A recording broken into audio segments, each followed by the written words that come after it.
Chapter 30. Miss Crawford's uneasiness was much lightened by this conversation, and she walked home again in spirits which might have defied almost another week of the same small party in the same bad weather, had they been put to the proof. But as that very evening her brother, down from London again in quite, or more than quite, his usual cheerfulness came, she had nothing farther to try her own. His still refusing to tell her what he had gone for was but the promotion of gaiety. A day before it might have irritated, but now it was a pleasant joke, suspected only of concealing something planned as a pleasant surprise to herself. And the next day did bring a surprise to her. Henry had said he should just go and ask the Bertrams how they did, and be back in 10 minutes, but he was gone above an hour, and when his sister, who had been waiting for him to walk with her in the garden, met him at last most impatiently in the sweep, and cried out, "My dear Henry, where can you have been all this time?" He had only to say that he had been sitting with Lady Bertram and Fanny. "Sitting with them an hour and a half!" exclaimed Mary. But this was only the beginning of her surprise.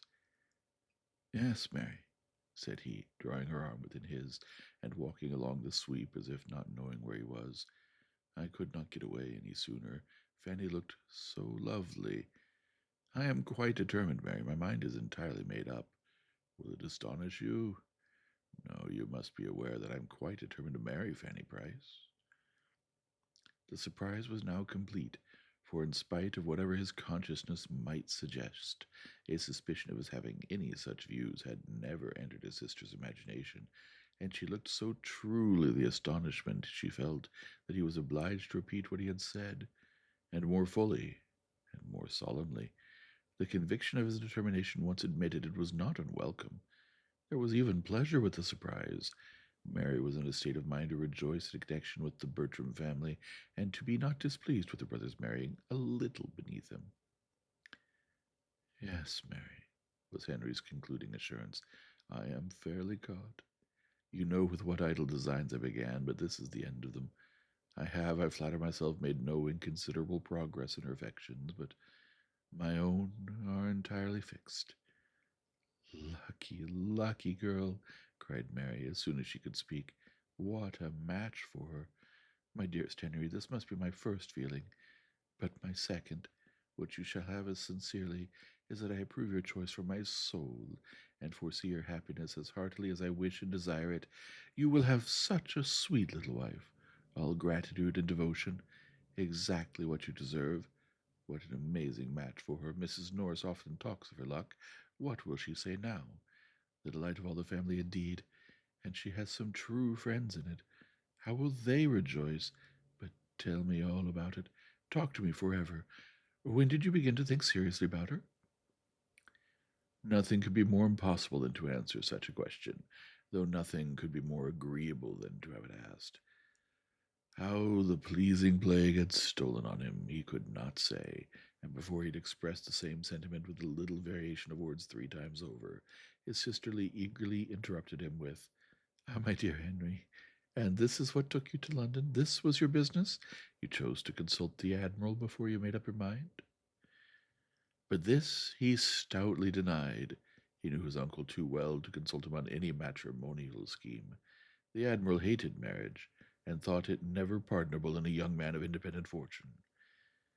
"When Fanny is known to him," continued Henry, "he will dote on her. She is exactly the woman to do away every prejudice of such a man as the Admiral. For she is exactly such a woman as he thinks does not exist in the world. She is the very impossibility he would describe, if indeed he has now delicacy of language enough to embody his own ideas. But till it is absolutely settled, settled beyond all interference, he shall know nothing of the matter. No, Mary, you're quite mistaken. You have not discovered my business yet." "Well, well, I am satisfied. I know now to whom it must relate, and am in no hurry for the rest. Fanny Price. Wonderful, quite wonderful, that Mansfield should have done so much for, that you should have found your fate in Mansfield. But you are quite right. You could not have chosen better. There is not a better girl in the world, and you do not want for fortune. And as to her connections, they are more than good. The Bertrams are undoubtedly some of the first people in this country. She is niece to Sir Thomas Bertram. That will be enough for the world. But go on, go on. Tell me more. What are your plans? Does she know your own happiness? No. What are you waiting for? For for very little more than opportunity. Mary, she is not like her cousins, but I think I shall not ask in vain. Oh no, you cannot. Were you even less pleasing, supposing her not to love you already, of which, however, I can have little doubt, you would be safe. The gentleness and gratitude of her disposition would secure her all your own immediately. From my soul, I do not think she would marry you without love. That is, if there is a girl in the world capable of being uninfluenced by ambition, I can suppose it her. But ask her to love you, and she will never have the heart to refuse. As soon as her eagerness could rest in silence, he was as happy to tell as she could be to listen, and a conversation followed almost as deeply interesting to her as to himself, though he had in fact nothing to relate but his own sensations, nothing to dwell on but Fanny's charms. Fanny's beauty of face and figure, Fanny's graces of manner and goodness of heart, were the exhaustless theme. The gentleness, modesty, and sweetness of her character were warmly expatiated on, that sweetness which makes so essential a part of every woman's worth in the judgment of man, that though he sometimes loves where it is not, he can never believe it absent. Her temper he had good reason to depend on and to praise. He had often seen it tried. Was there one of the family, excepting Edmund, who had not in some way or other continually exercised her patience and forbearance? Her affections were evidently strong. To see her with her brother, what could more delightfully prove that the warmth of her heart was equal to its gentleness? What could be more encouraging to a man who had her love in view? Then her understanding was beyond every suspicion, quick and clear, and her manners were the mirror of her own modest and elegant mind. Nor was this all. Henry Crawford had too much sense not to feel the worth of good principles in a wife, though he was too little accustomed to serious reflection to know them by their proper name. But when he talked of her having such a steadiness and regularity of conduct, such a high notion of honor, and such an observance of decorum as might warrant any man in the fullest dependence on her faith and integrity, he expressed what was inspired by the knowledge of her being well principled and religious. I could so wholly and absolutely confide in her, said he, and that is what I want. Well might his sister, believing as she really did that his opinion of Fanny Price was scarcely beyond her merits, rejoice in her prospects. The more I think of it, she cried, the more I am convinced that you are doing quite right. And though I should never have selected Fanny Price as the girl most likely to attach you, I am now persuaded she is the very one to make you happy. Your wicked project upon her peace turns out a clever thought indeed. You will both find your good in it. It was bad, very bad in me against such a creature, but I did not know her then, and she shall have no reason to lament the hour that first put it into my head.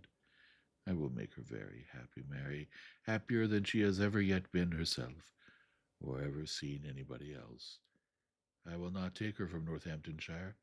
I shall let Everingham and rent a place in this neighborhood, perhaps Stanwix Lodge. I shall let a 7 years' lease on Everingham. I'm sure an excellent tenant at half a word. I could name 3 people now who could give me my own terms and thank me. Ah, cried Mary, settle in Northamptonshire. That is pleasant. Then we shall be all together.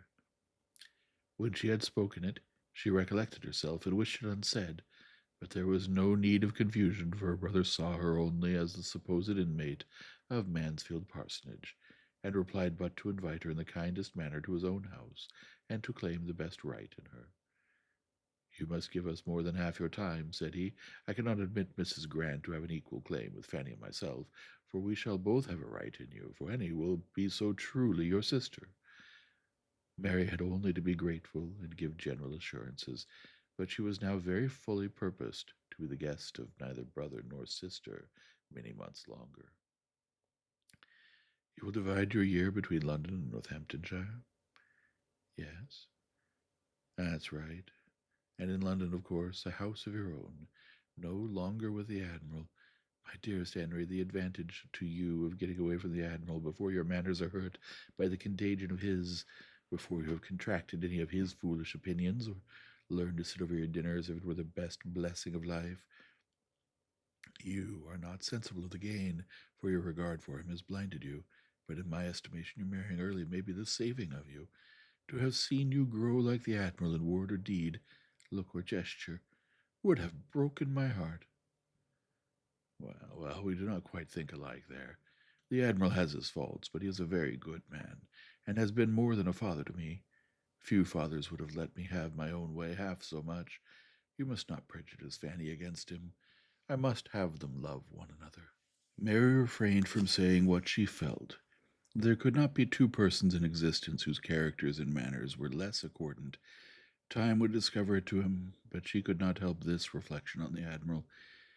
Henry, I think so highly of Fanny Price that I could suppose the next Mrs. Crawford would have half the reason which my poor ill-used aunt had to abhor the very name. I would prevent the marriage if possible, but I know you. I know that a wife you loved would be the happiest of women, and that even when you ceased to love, she would yet find in you the liberality and good breeding of a gentleman. The impossibility of not doing everything in the world to make Fanny Price happy, or of ceasing to love Fanny Price, was, of course, the groundwork of his eloquent answer. "Had you seen her this morning, Mary," he continued, attending with such ineffable sweetness and patience to all the demands of her aunt's stupidity, working with her and for her color beautifully heightened as she leaned over the work, then returning to her seat to finish a note which she was previously engaged in writing for that stupid woman's service, and all this with such unpretending gentleness, so much as if it were a matter of course that she was not to have a moment at her own command, her hair arranged as neatly as it always is, and one little curl falling forward as she wrote, which she now and then shook back, and in the midst of all this, still speaking at intervals to me, or listening, and as if she liked to listen, to what I said. Had you seen her so, Mary, you would not have implied the possibility of her power over my heart ever ceasing. My dearest Henry, cried Mary, stopping short and smiling in his face, how glad I am to see you so much in love. It quite delights me. But what will Mrs. Rushworth and Julia say? I care neither what they say nor what they feel. They will now see what sort of woman it is that can attach me, that can attach a man of sense. I wish the discovery may do them many good, and they will now see their cousin treated as she ought to be, and I wish they may be heartily ashamed of their own abominable neglect and unkindness. They will be angry, he added after a moment's silence, and in a cooler tone, Mrs. Rushworth will be very angry. It will be a bitter pill to her, that is, like other bitter pills. It will have 2 moments' ill flavor, and then be swallowed and forgotten. For I am not such a coxcomb as to suppose her feelings more lasting than other women's, though I was the object of them. Yes, Mary, my Fanny will feel a difference indeed, a daily, hourly difference, in the behavior of every being who approaches her, and it will be the completion of my happiness to know that I am the doer of it, that I am the person to give the consequence so justly her due. Now she is dependent, helpless, friendless, neglected, forgotten. Nay, Henry, not by all, not forgotten by all, nor friendless or forgotten. Her cousin Edmund never forgets her. Edmund! True, I believe he is, generally speaking, kind to her, and so is Sir Thomas in his way, but it is the way of a rich, superior, long-worded, arbitrary uncle. What can Sir Thomas and Edmund together do? What do they do for her happiness, comfort, honor, and dignity in the world? To what I shall do. Chapter 31. Henry Crawford was at Mansfield Park again the next morning, and at an earlier hour than common visiting warrants. The two ladies were together in the breakfast-room, and fortunately for him, Lady Bertram was on the very point of quitting it as he entered. She was almost at the door, and, not choosing by any means to take so much trouble in vain, she still went on, after a civil reception, a short sentence about being waited for, and a "Let Sir Thomas know" to the servant.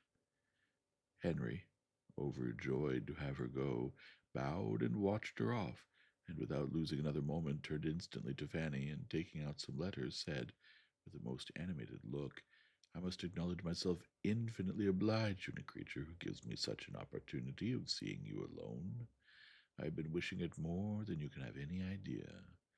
Knowing as I do what your feelings as a sister are, I could hardly have borne that anyone in the house should share with you in the first knowledge of the news I now bring. He is made your brother's lieutenant. I have the infinite satisfaction of congratulating you on your brother's promotion. Here are the letters which announce it. This moment come in hand. You will perhaps like to see them." Fanny could not speak, but he did not want her to speak. To see the expression of her eyes, the change of her complexion, the progress of her feelings, their doubt, confusion, and felicity was enough. She took the letters as he gave them.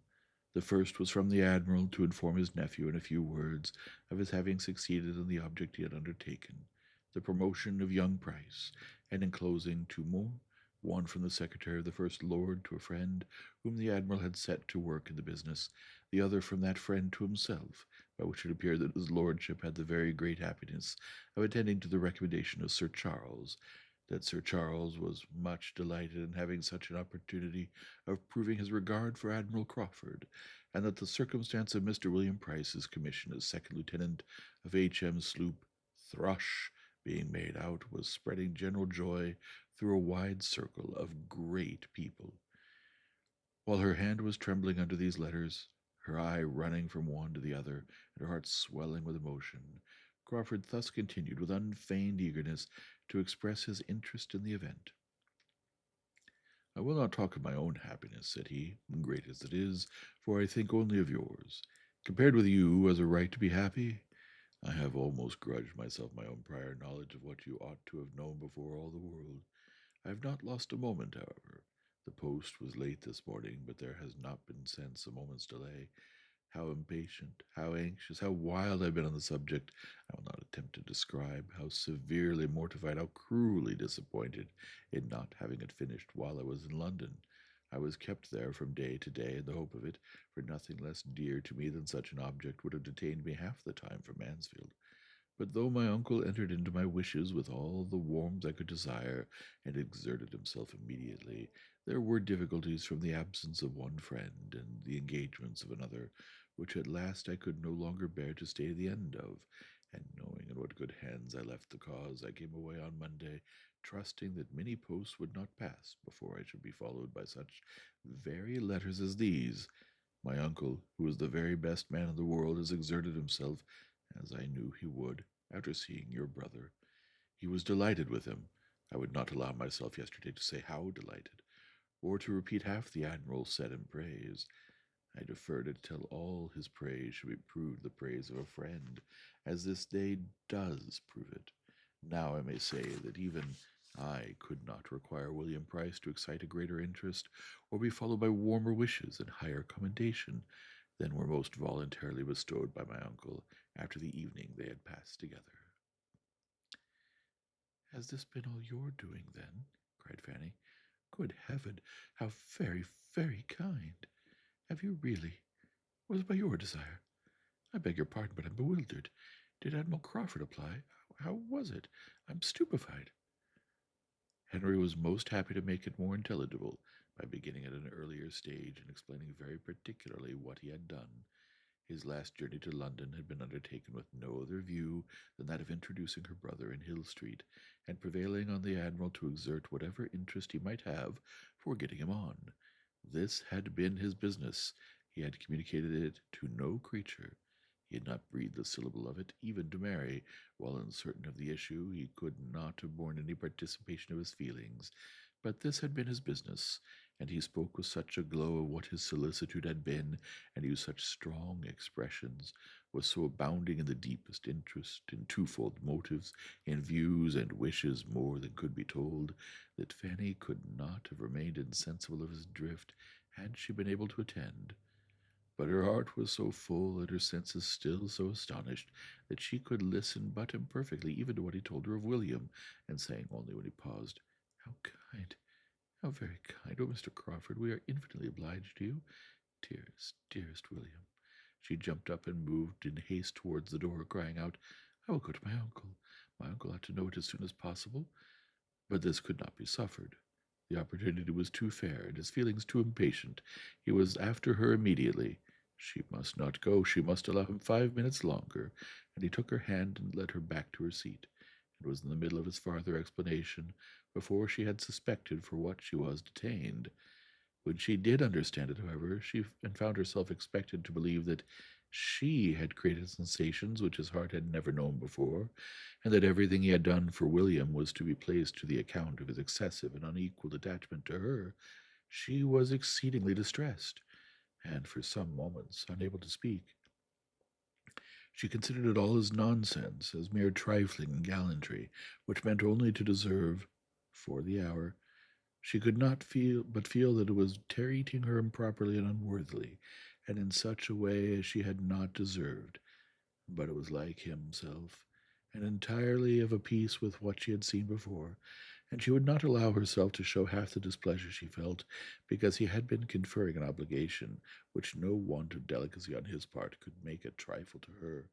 While her heart was still bounding with joy and gratitude on William's behalf, she could not be very severely resentful of anything that injured only herself, and after having twice drawn back her hand, and twice attempted in vain to turn away from him, she got up and said, only with much agitation, "Don't, Mr. Crawford, pray don't. I beg you would not. This is a sort of talking which is very unpleasant to me. I must go away. I cannot bear it." But he was still talking on, describing his affection, soliciting a return, and finally, in words so plain as to bear but one meaning even to her, offering himself, hand, fortune, everything to her acceptance. It was so. He had said it. Her astonishment and confusion increased, and though still not knowing how to suppose him serious, she could hardly stand. He pressed for an answer. "No, no, no," she cried, hiding her face. "This is all nonsense. Do not distress me. I can hear no more of this. Your kindness to William makes me more obliged to you than words of express. But I do not want, I cannot bear, I must not listen to such. No, no, don't think of me. But you are not thinking of me. I know it is all nothing."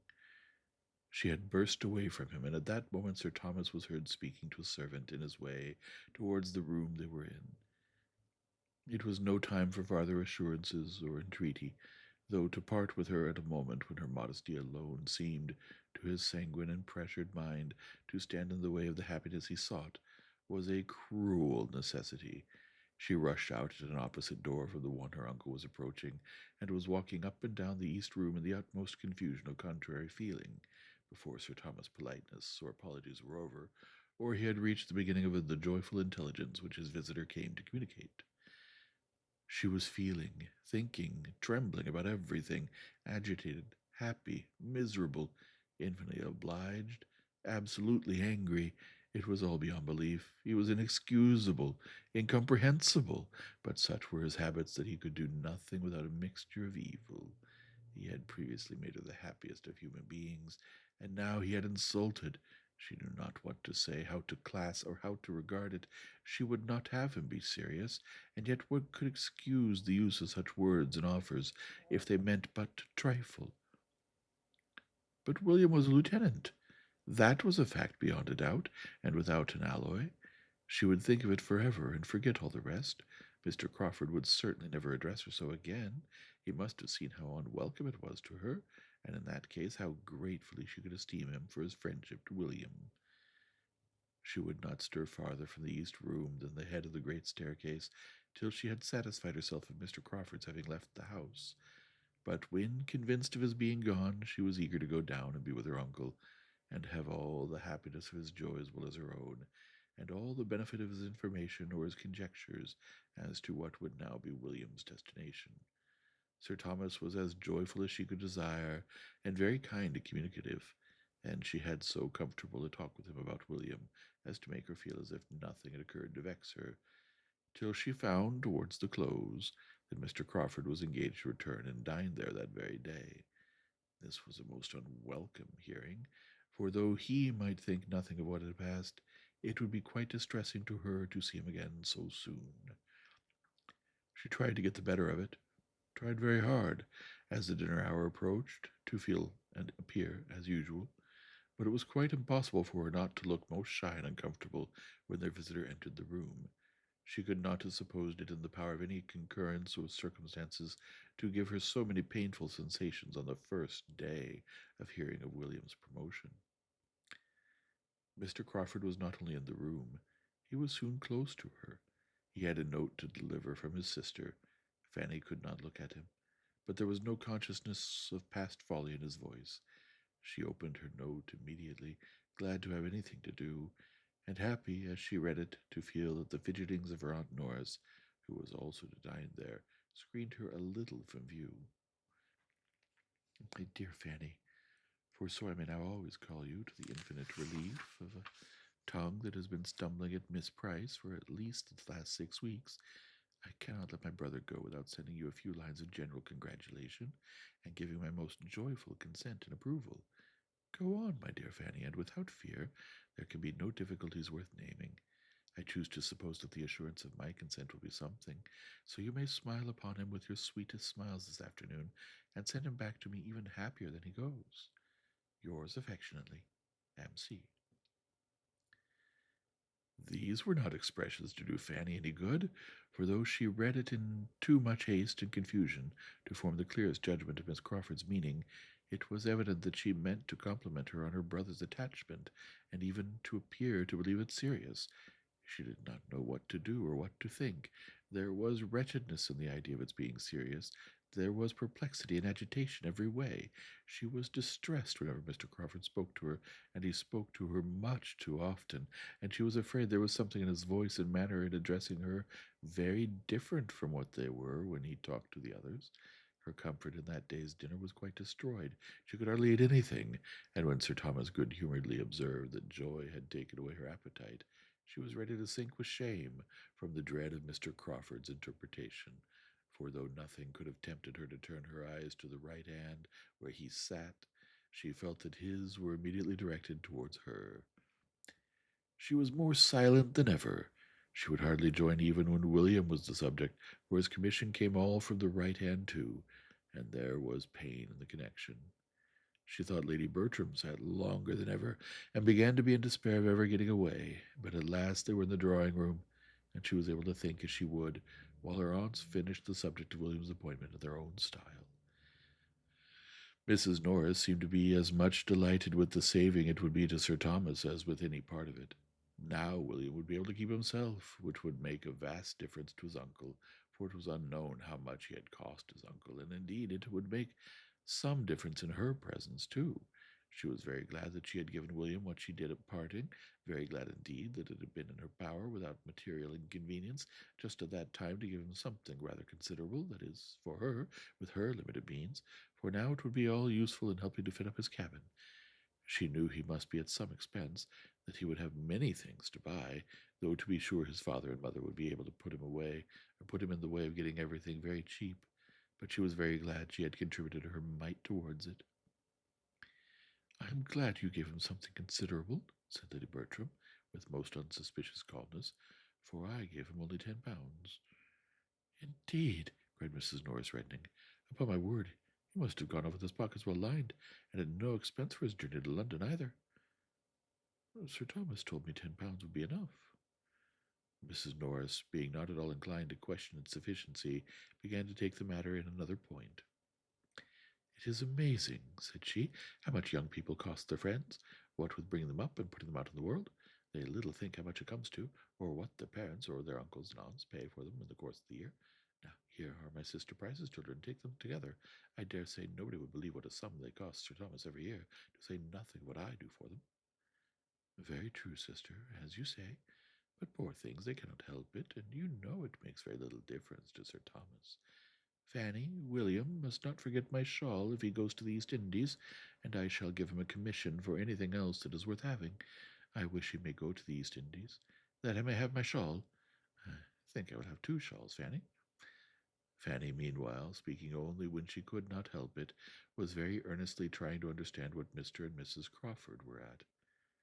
There was everything in the world against their being serious, but his words and manner, everything natural, probable. reasonable was against it, all their habits and ways of thinking, and all her own demerits.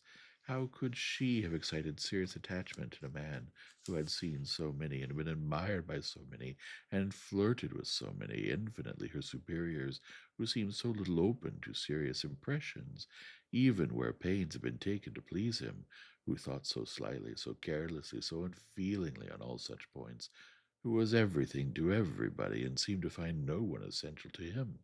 And farther, how could it be supposed that his sister, with all her high and worldly notions of matrimony, would be forward anything of a serious nature in such a quarter?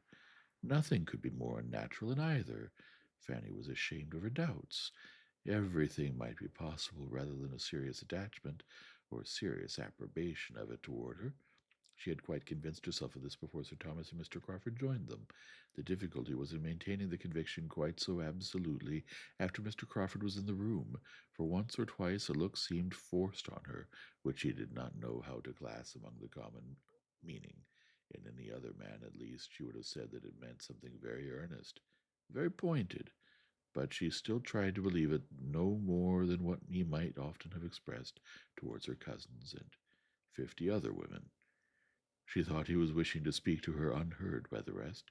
She fancied he was trying for it the whole evening at intervals, whenever Sir Thomas was out of the room, or at all engaged with Mrs. Norris, and she carefully refused him every opportunity.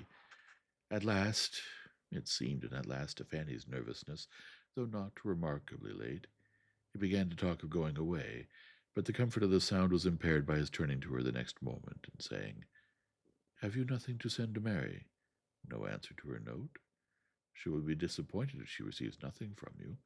Pray write to her, if it be only a line." "Oh, yes, certainly," cried Fanny, rising in haste, the haste of embarrassment and of wanting to get away. "I will write directly." She went accordingly to the table, where she was in the habit of writing for her aunt, and prepared her materials without knowing what in the world to say. She had read Miss Crawford's note only once, and how to reply to anything so imperfectly understood was most distressing. Quite unpractised in such a sort of note writing, had there been time for scruples and fears as to style, she would have felt them in abundance, but something must be written instantly, and with only one decided feeling, that of wishing not to appear to think anything really intended. She wrote thus in great trembling both of spirits and hand: "I am very much obliged to you, my dear Miss Crawford, for your kind congratulations, as far as they relate to my dearest William. The rest of your note I know means nothing, but I am so unequal to anything of the sort that I hope you will excuse my begging you to take no farther notice. I have seen too much of Mr. Crawford not to understand his manners. If he understood me as well, he would, I dare say, behave differently. I do not know what I write, but it would be a great favor if you never to mention the subject again. With thanks for the honor of your note, I remain, dear Miss Crawford, etc., etc." The conclusion was scarcely intelligible from increasing fright, for she found that Mr. Crawford, under pretence of receiving the note, was coming towards her. "You cannot think I mean to hurry you," said he, in an under voice, perceiving the amazing trepidation with which she made up her note. "You cannot think I have any such object. Do not hurry yourself, I entreat." "Oh, I thank you. I've quite done, just done. It'll be ready in a moment. I'm very much obliged to you, if you'll be so good as to give that to Miss Crawford." The note was held out, and must be taken, and as she instantly and with averted eyes walked towards the fireplace, where sat the others, he had nothing to do but to go in good earnest. Fanny thought she had never known a day of greater agitation, both of pain and pleasure, but happily the pleasure was not of a sort to die within the day, for every day would restore the knowledge of William's advancement, whereas the pain, she hoped, would return no more. She had no doubt that her note must appear excessively ill written, that the language would disgrace a child, for her distress had allowed no arrangement, but at least it would assure them both of her being neither imposed on nor gratified by Mr. Crawford's attentions. Chapter 32. Fanny had by no means forgotten Mr. Crawford when she awoke the next morning, but she remembered the purport of her note, and was not less sanguine as to its effect than she had been the night before. If Mr. Crawford would but go away, that was what she most earnestly desired. Go, and take his sister with him, as he was to do, and as he returned to Mansfield on purpose to do. And why it was not done already she could not devise, for Miss Crawford certainly wanted no delay. Fanny had hoped, in the course of his yesterday's visit, to hear the day named, but he had only spoken of their journey as what would take place ere long. Having so satisfactorily settled the conviction her note would convey, she could not but be astonished to see Mr. Crawford, as she accidentally did, coming up to the house again, and at an hour as early as the day before. His coming might have nothing to do with her, but she must avoid seeing him if possible, and being then on her way upstairs, she resolved there to remain during the whole of his visit, unless actually sent for, and as Mrs. Norris was still in the house, there seemed little danger of her being wanted. She sat some time in a good deal of agitation, trembling, listening, and fearing to be sent for every moment. But as no footsteps approached the east room, she grew gradually composed, could sit down, and be able to employ herself, and able to hope that Mr. Crawford had come and would go, without her being obliged to know anything of the matter. Nearly half an hour had passed, and she was growing very comfortable, when suddenly the sound of a step in regular approach was heard. A heavy step, an unusual step in that part of the house. It was her uncle's. She knew it as well as his voice. She had trembled at it as often, and began to tremble again at the idea of his coming up to speak to her, whatever might be the subject. It was indeed Sir Thomas who opened the door and asked if she were there, and if he might come in.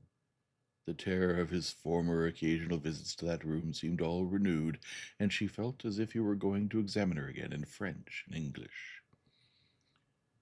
She was all attention, however, in placing a chair for him, and trying to appear honored, and in her agitation had quite overlooked the deficiencies of her apartment, till he, stopping short as he entered, said, with much surprise, "Why have you no fire today?" There was snow on the ground, and she was sitting in a shawl. She hesitated. "I'm not cold, sir. I never sit here long at this time of year." "But you have a fire in general?" "No, sir." "How comes this about here? Must be some mistake. I understood that you had the use of this room by way of making you perfectly comfortable. In your bedchamber I know you cannot have a fire. Here is some great misapprehension which must be rectified. It is highly unfit for you to sit, be it only half an hour a day, without a fire. You are not strong. You are chilly. Your aunt cannot be aware of this." Fanny would rather have been silent, but being obliged to speak, she could not forbear, in justice to the aunt she loved best, from saying something in which she words, "My Aunt Norris," were distinguishable. "I understand," cried her uncle, recollecting himself, and not wanting to hear more. "I understand. Your Aunt Norris has always been an advocate, and very judiciously, for young people's being brought up without unnecessary indulgences. But there should be moderation in everything. She is also very hardy herself, which of course will influence her in her opinion of the wants of others. And on another account, too, I can perfectly comprehend. I know what her sentiments have always been. The principle was good in itself, but it may have been, and I believe has been, carried too far in your case. I'm aware that there has been, sometimes, in some points, a misplaced distinction, but I think too well of you, Fanny, to suppose you will ever harbor resentment on that account. You have an understanding which will prevent you from receiving things only in part, and judging partially by the event. You will take in the whole of the past. You will consider times, persons, and probabilities, and you will feel that they were not least your friends who were educating and preparing you for that mediocrity of condition which seemed to be your lot. Though their caution may prove eventually unnecessary, it was kindly meant, and of this you may be assured, that every advantage of affluence will be doubled by the little privations and restrictions that may have been imposed. I am sure you will not disappoint my opinion of you by failing at any time to treat your Aunt Norris with the respect and attention that are due to her. But enough of this. Sit down, my dear. I must speak to you for a few minutes, but I will not detain you long." Fanny obeyed, With eyes cast down and color rising, after a moment's pause, Sir Thomas, trying to suppress a smile, went on. You are not aware, perhaps, that I've had a visitor this morning. I had not been long in my own room after breakfast when Mr. Crawford was shown in. His errand, you may probably conjecture. Fanny's color grew deeper and deeper, and her uncle, perceiving that she was so embarrassed to a degree that made either speaking or looking up quite impossible, turned away his own eyes, and without any farther pause, proceeded in his account of Mr. Crawford's visit. Mr. Crawford's business had been to declare himself the lover of Fanny, make decided proposals for her, and entreat the sanction of the uncle, who seemed to stand in the place of her parents, and he had done it all so well, so openly, so liberally, so properly, that Sir Thomas, feeling moreover his own replies and his own remarks to have been very much to the purpose, was exceedingly happy to give the particulars of their conversation, and little aware of what was passing in his niece's mind, conceived that by such details he must be gratifying her far more than himself. He talked, therefore, for several minutes without Fanny's daring to interrupt him.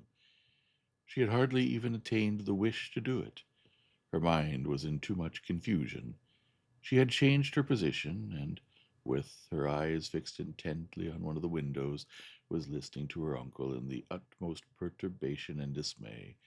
For a moment he ceased, but she had barely become conscious of it when, rising from his chair, he said, "And now, Fanny, having performed one part of my commission and shown you everything placed on a basis the most assured and satisfactory, I may execute the remainder by prevailing on you to accompany me downstairs, where, though I cannot but presume on having been no unacceptable companion myself, I must submit to your finding one still better worth listening to. Mr. Crawford, as you have perhaps foreseen, is yet in the house. He is in my room, and hoping to see you there." There was a look, a start, an exclamation on hearing this, which astonished Sir Thomas. But what was his increase of astonishment on hearing her exclaim, "Oh, no, sir, I cannot. Indeed, I cannot go down to him. Mr. Crawford ought to know. He must know that. I told him enough yesterday to convince him. He spoke to me on this subject yesterday, and I told him without disguise that it was very disagreeable to me, and quite out of my power to return his good opinion." "I do not catch your meaning," said Sir Thomas, sitting down again. "Out of your power to return his good opinion? What is all this? I know he spoke to you yesterday, and, as far as I understand, received as much encouragement to proceed as a well-judging young woman could permit herself to give. I was very much pleased with what I recollected to have been your behavior on the occasion. It showed a discretion highly to be commended. But now, when he has made his overtures so properly and honorably, what are your scruples now?" "You are mistaken, sir," cried Fanny, forced by the anxiety of the moment even to tell her uncle that he was wrong.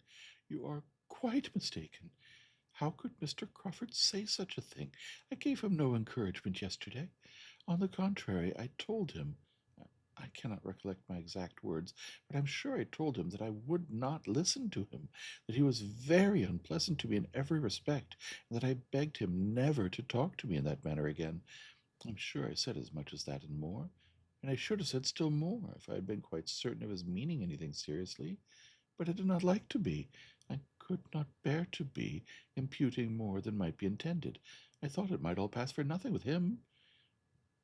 She could say no more. Her breath was almost gone.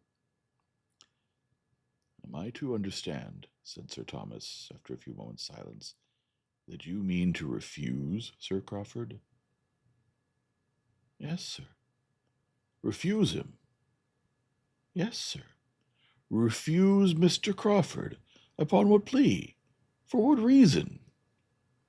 I, I cannot like him, sir, well enough to marry him." "This is very strange," said Sir Thomas, in a voice of calm displeasure. "There is something in this which my comprehension does not reach. Here is a young man wishing to pay his addresses to you, with everything to recommend him, not merely situation in life, fortune and character, but with more than common agreeableness, with address and conversation pleasing to everybody. And he is not an acquaintance of today. You have now known him some time. His sister, moreover, is your intimate friend, and he has been doing that for your brother, which I should suppose would have been almost sufficient recommendation to you, had there been no other.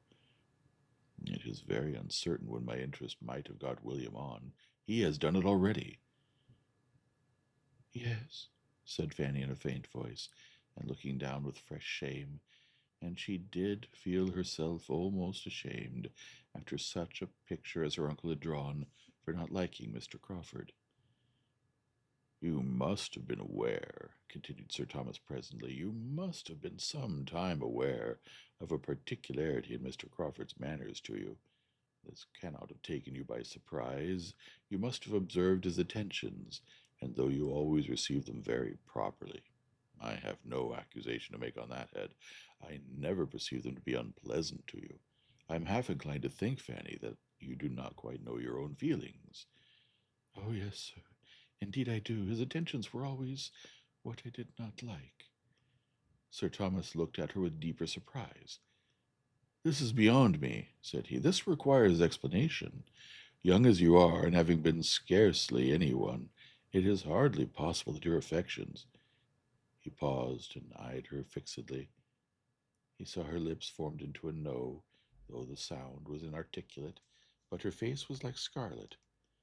That, however, in so modest a girl, might be very compatible with innocence, and choosing at least to appear satisfied, he quickly added, No, no, I know that is quite out of the question, quite impossible. Well, there's nothing more to be said. And for a few minutes he did say nothing. He was deep in thought. His niece was deep in thought likewise, trying to harden and prepare herself against farther questioning. She would rather die than own the truth, and she hoped, by a little reflection, to fortify herself beyond betraying it. Independently of the interest which Mr. Crawford's choice seemed to justify, said Sir Thomas, beginning again, and very composedly, his wishing to marry at all so early is recommendatory to me. I'm an advocate for early marriages, where there are means in proportion, and would have every young man with a sufficient income settle as soon after 4 and 20 as he can. This is so much my opinion that I am sorry to think how little likely my own eldest son, your cousin Mr. Bertram, is to marry early. But at present, as far as I can judge, matrimony makes no part of his plans or thoughts. I wish he were more likely to fix. Here was a glance at Fanny. Edmund, I consider, from his dispositions and habits, as much more likely to marry early than his brother. He, indeed, I have lately thought, has seen the woman he could love, which I am convinced my eldest son has not. Am I right? Do you agree with me, my dear? Yes, sir. It was gently, but it was calmly said, and Sir Thomas was easy on the score of the cousins. But the removal of his alarm did his niece no service. As her unaccountableness was confirmed, his displeasure increased, and getting up and walking about the room with a frown, which Fanny could picture to herself, though she dared not lift up her eyes, he, shortly afterwards, and in a voice of authority, said, Have you any reason, child, to think ill of Mr. Crawford's temper? No, sir, she longed to add, but of his principles I have. But her heart sunk under the appalling prospect of discussion, explanation, and probably non-conviction. Her ill opinion of him was founded chiefly on observations which, for her cousin's sake, she could scarcely dare mention to their father. Maria and Julia, and especially Maria, were so closely implicated in Mr. Crawford's misconduct that she could not give his character, such as she believed it, without betraying them. She had hoped that, to a man like her uncle, so discerning, so honorable, so good, the simple acknowledgment of settled dislike on her side would have been sufficient. To her infinite grief, she found it was not. Sir Thomas came towards the table where she sat in trembling wretchedness, and with a good deal of cold sternness said, It is of no use, I perceive, to talk to you. We had better put an end to this most mortifying conference. Mr. Crawford must not be kept longer waiting. I will therefore only add, as thinking it my duty to mark my opinion of your conduct, that you have disappointed every expectation I had formed, and proved yourself of a character the very reverse of what I had supposed. For I had, Fanny, as I think my behaviour must have shown, formed a very favourable opinion of you from the period of my return to England. I had thought you peculiarly free from wilfulness of temper, self-conceit, and every tendency to that independence of spirit which prevails so much in the modern days, even in young women, and which in young women is offensive and disgusting beyond all common offence.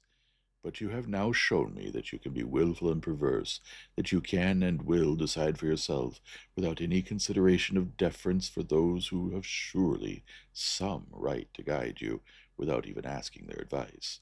You have shown yourself very, very different from anything that I had imagined. The advantage or disadvantage of your family, of your parents, your brothers and sisters, never seems to have had a moment's share in your thoughts on this occasion. How they might be benefited, how they must rejoice in such an establishment for you, is nothing to you.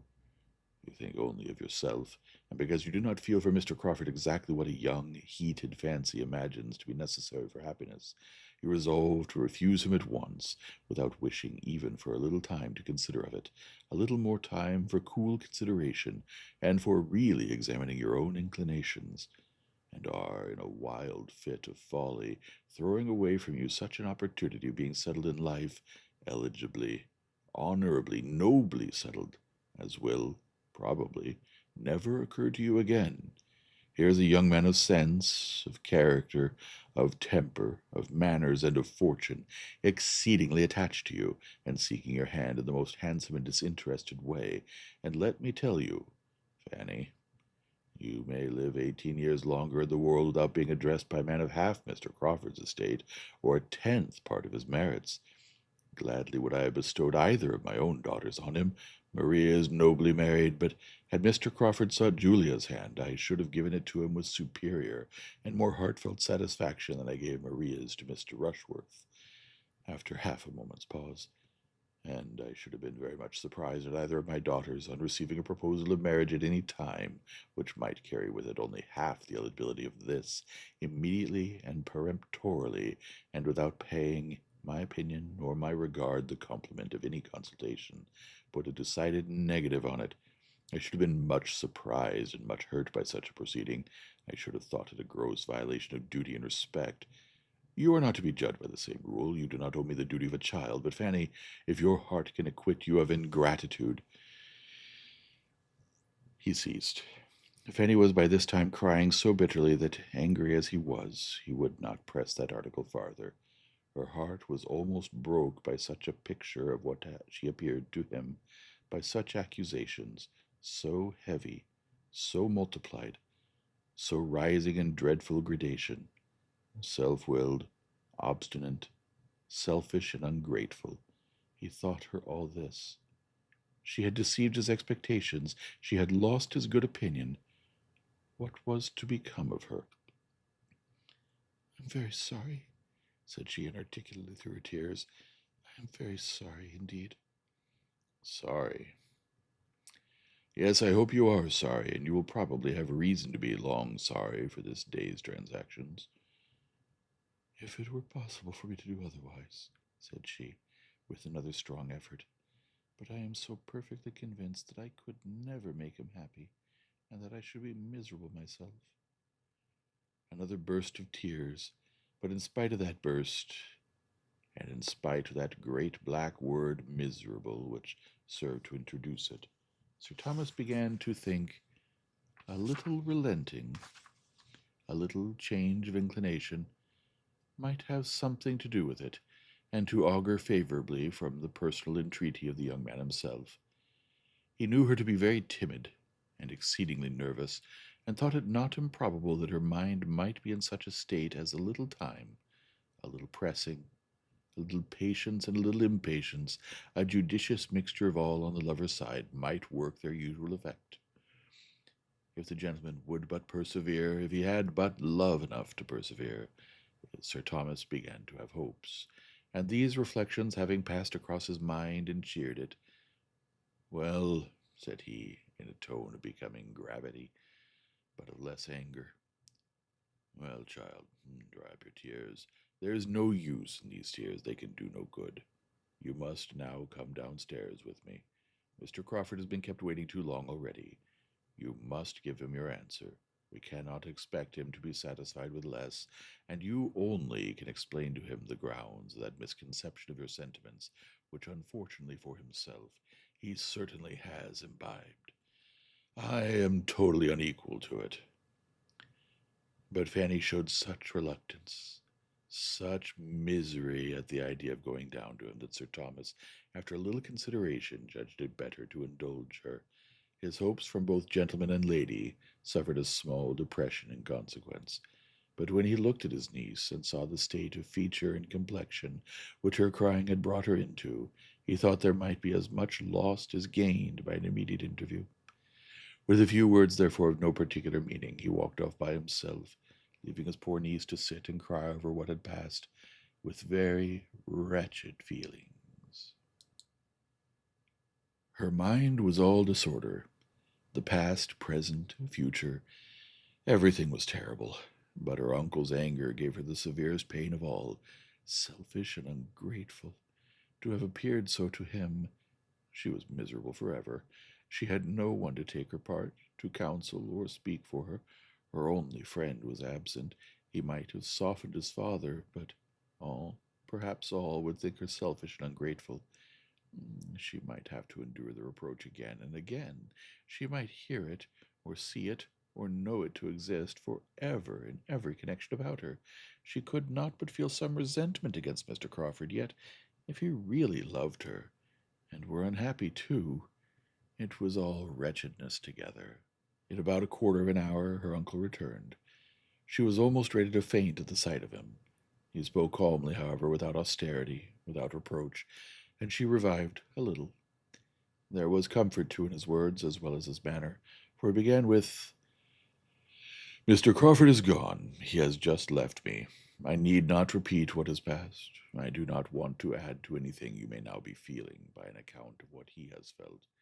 Suffice it that he has behaved in the most gentlemanlike and generous manner, and has confirmed me in a most favorable opinion of his understanding, heart, and temper.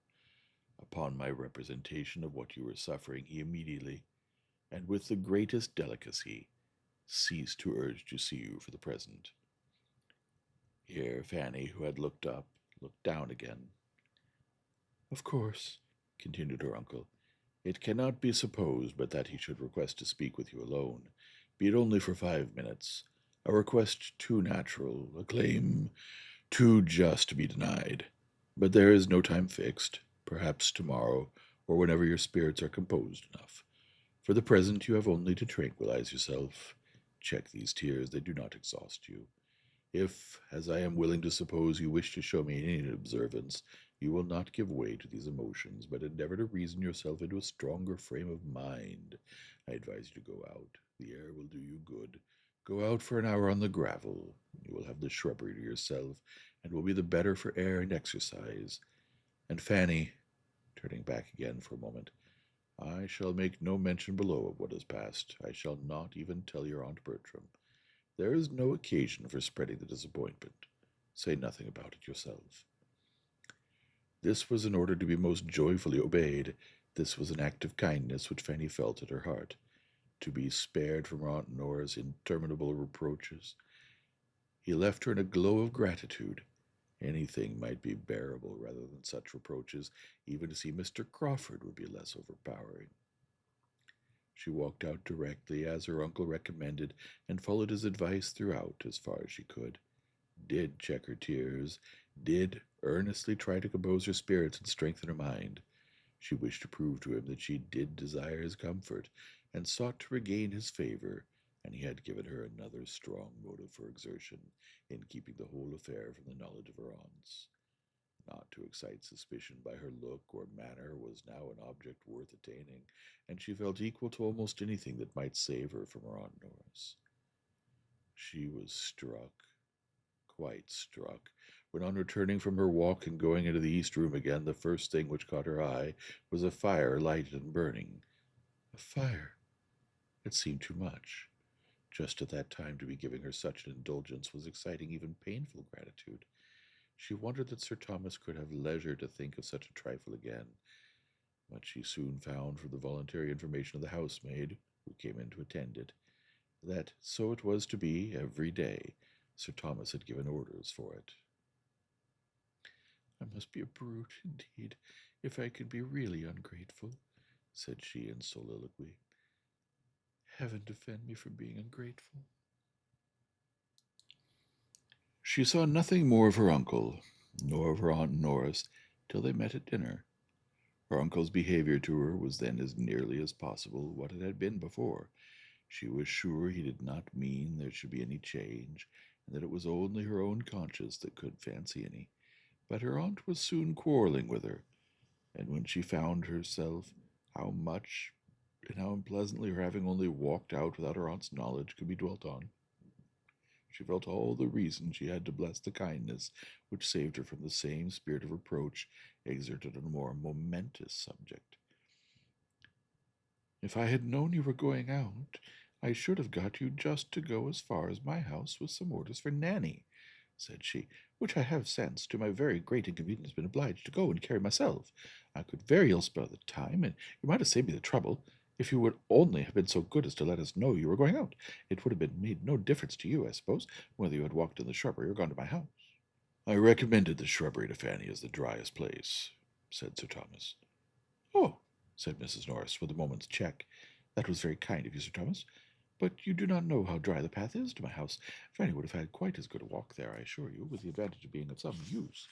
And obliging her aunt. It was all her fault. If she would have but let us know she was going out. But there is something about Fanny. I've often observed it before. She likes to go her own way to work. She does not like to be dictated to. She takes her own independent walk whenever she can. She certainly has a little spirit of secrecy and independence and nonsense about her, which I would advise her to get the better of. As a general reflection on Fanny, Sir Thomas thought nothing could be more unjust, though he had been so lately expressing the same sentiments himself, and he tried to turn the conversation, tried repeatedly before he could succeed, for Mrs. Norris had not discernment enough to perceive, either now or at any other time, to what degree he thought well of his niece, or how very far he was from wishing to have his own children's merits set off by the depreciation of hers. She was talking at Fanny, and resenting this private talk, half through the dinner.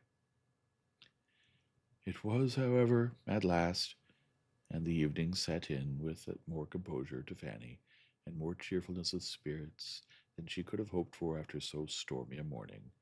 But she trusted in the first place that she had done right, that her judgment had not misled her.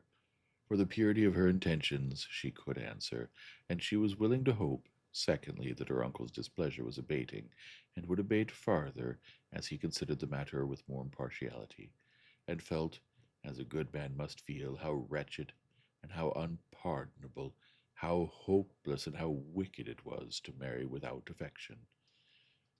When the meeting with which she was threatened for the morrow was past, she could not but flatter herself that the subject would be finally concluded, and Mr. Crawford once gone from Mansfield, that everything would soon be as if no such subject had existed.